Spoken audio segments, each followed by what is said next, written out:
কবিতাৰ নাম প্ৰিয় আপুনি। কথা মনীষা ভৰদ্বাজ। আবৃত্তি মনীষা ভৰদ্বাজ। প্ৰিয় আপুনি। ঐ শুনিছে? এদিন ওলাবচোন, ব্ৰহ্মপুত্ৰৰ পাৰত বহি সূৰ্যাস্ত উপভোগ কৰিম। ঐ শুনিছে? মোৰ হাতত হাত থব দেই আপুনি। আপুনিতো নাজানে কিমান বেছি গভীৰভাৱে প্ৰেমত পৰো আপোনাৰ সেই মুহূৰ্তটিত।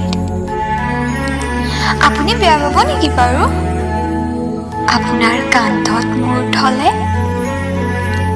শুনক না, সেইদিন সন্ধিয়া আহিম দিয়ক।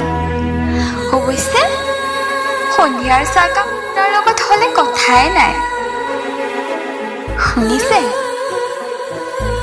আপুনি মই একাপ চাহ দুয়ো ভগাই খাম দেই। আপুনিতো বেয়া নাপায় ন? আপোনাৰ হাতত হাত থৈ সূৰ্যাস্তৰ হেঙুলীয়াখিনি উপভোগ কৰিম আপোনাৰ লগত।